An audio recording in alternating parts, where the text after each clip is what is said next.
Continues to fight the coronavirus. States are beginning to reopen. Governors in these states, they're starting to ease lockdown restrictions today to get people back to work and their economies back on track. But is it too soon? That, of course, is the overlying question here. So joining me to discuss right now, CEO and co-founder of Remote Health Solutions, Adam Hardage. Adam, it's good to see you this morning.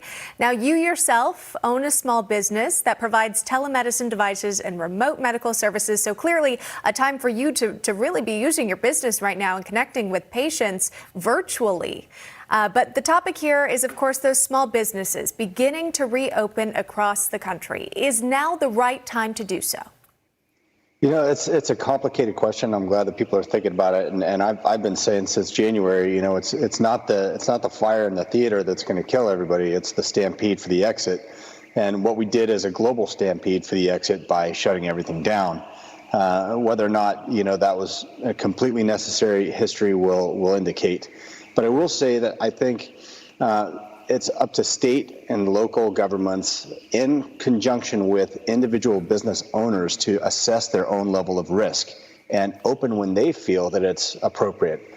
Besides, free market tends to win most of these arguments. And if you just let this process naturally work itself out, just because a restaurant opens doesn't mean that people are going to come and sit in there and eat until they feel comfortable.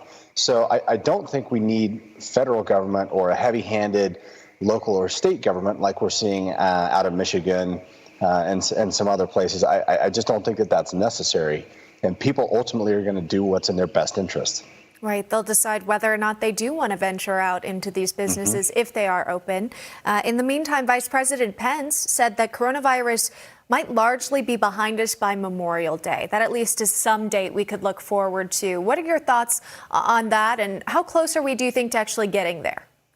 You know, I'm not an expert in that regard, so I'll leave it to the experts. I will say, from a business standpoint, it seems to be that we're starting to kind of get towards that peak. Again, history will tell on that. I support the administration. I think that President Trump and Vice President Pence have done a terrific job, especially given all the really unknown nature of all of this and the fast developing situation that it's been. It's a horrible situation that we all find ourselves in, and I think Americans and frankly the world over has done a really good job at just rolling up their sleeves and doing the right thing as much as we can with the information that we have available. Yeah, we continue to learn more and more every day. Good to speak with you, Adam Hardage, CEO and co-founder of Remote Health Solutions. Adam, thanks so much. Trump is